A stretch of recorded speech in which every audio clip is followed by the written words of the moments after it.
So then I have an hour and 22 minutes. Okay, I think it's working. Everyone eats. Hell, everything eats. It is one of the most ritualistic things that anything on this planet does. From the beginning, when we were fish eating smaller fish, or even animals just hunting prey. As hunter-gatherers, we formed small groups to help us maximize our ability to capture, store, and have access to calories. And since then, we have really followed that trend. Obviously, we've become more sophisticated over time with the advent of preservatives, refrigeration, food growing and processing techniques, even how we cook food.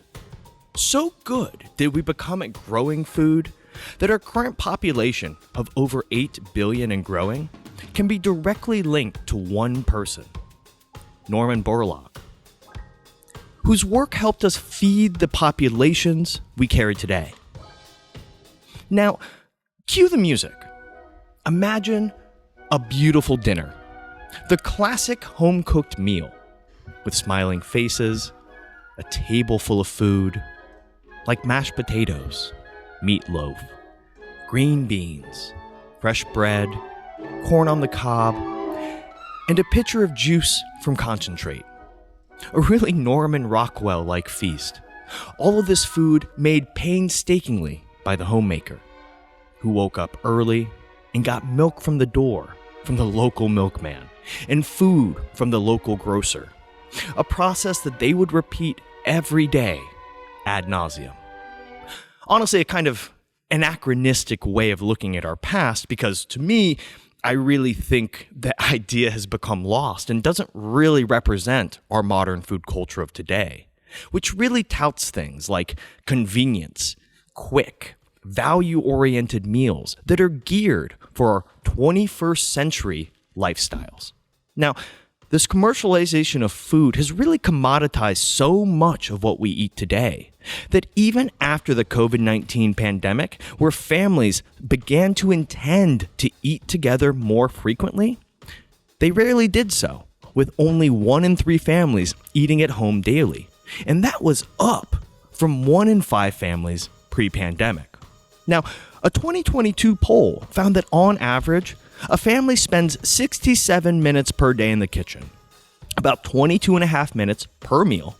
But other studies have also shown that across all genders and ages, on average, a meal takes about 50 minutes to prepare, 30 minutes on the low side and 70 minutes on the high side.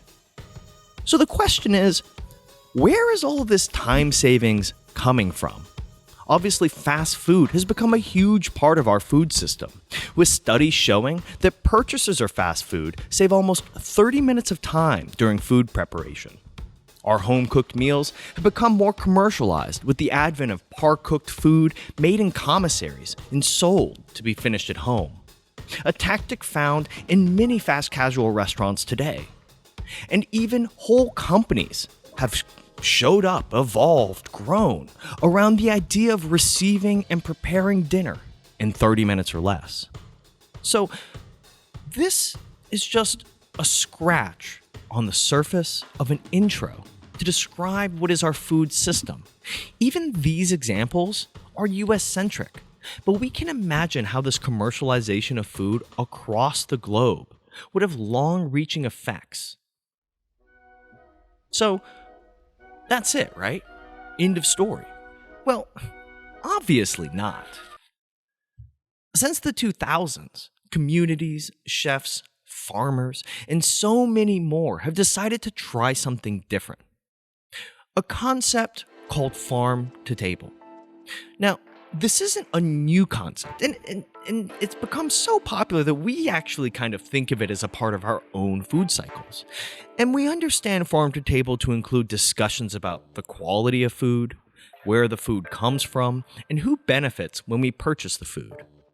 So to set it up, on average, food travels about 1,500 miles to get to your grocery store. That's the same distance as you driving your groceries from Canada to Mexico. Now, this food is kept fresh by refrigeration and replacing oxygen with nitrogen, and also harvesting food not when it's best, but when it is best to travel. So Farm to Table asks, can we get these ingredients from closer? Can we support a farm around us that allows me to get food that is ripe, fresh, and picked to purchase, not for travel? With the commercialization of family farms really becoming monocultures of production, a lot of these farms today are beholden to growing or carrying just a few types of products versus the kinds of mixed farming that we used to have before. A farm that used to have cows, chickens, and vegetables now usually has one. Farm to Table also considers the impact that food has on the environment, like CO2 emissions from transportation vehicles and the traffic caused by long-haul truckers carrying that produce across the country. Now, Farm to Table practices aren't just about the environment or organic versus not organic. There are positive economic impacts that Farm to Table practices promote. A 2022 poll found that 50% of consumers support local to keep money in their communities. Purchasing local tends to keep that money local instead of spending your dollars with a multinational company who may invest your purchase in another place or country altogether. There have been statistics that show that an independent retailer will reinvest dollars spent in their local economy at 3 times the rate than a chain competitor will.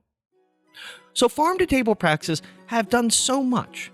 Not only that, but also increase the quality of meals found all around us in local community food pantries, school lunches, and at our local markets.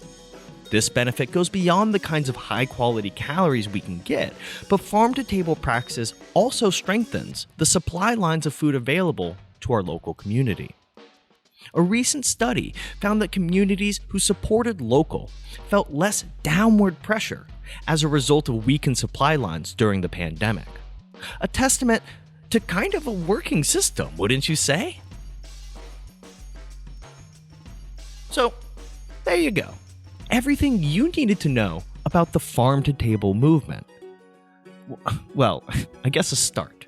Of course. I mean, this movement isn't without its dissenters. We shouldn't ignore that at all. I mean, they claim that Farm to Table is a trend, trend for millennials, and that it is unaffordable. But we can't ignore that Farm to Table is onto something. Maybe it might not be the solution, but it definitely is a solution.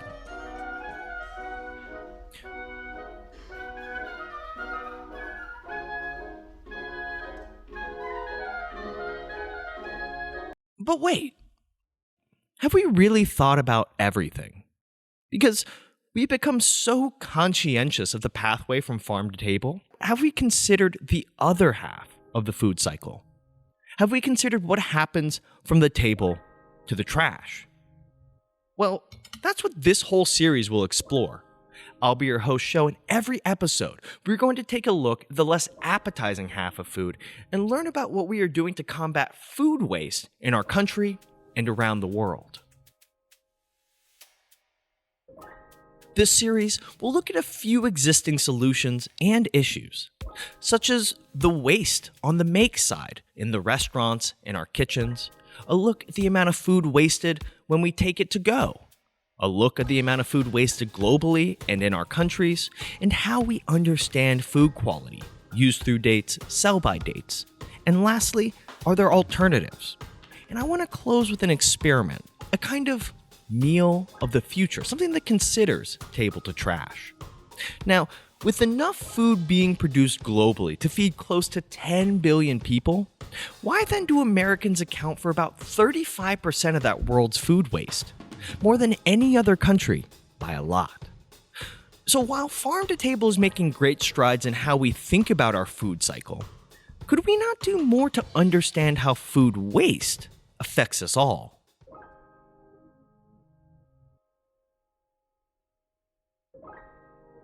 With that, I hope you can come with me as I explore and learn about what we can do on this series, Table to Trash. I'm Show, and let's share a meal next episode. Thanks for watching.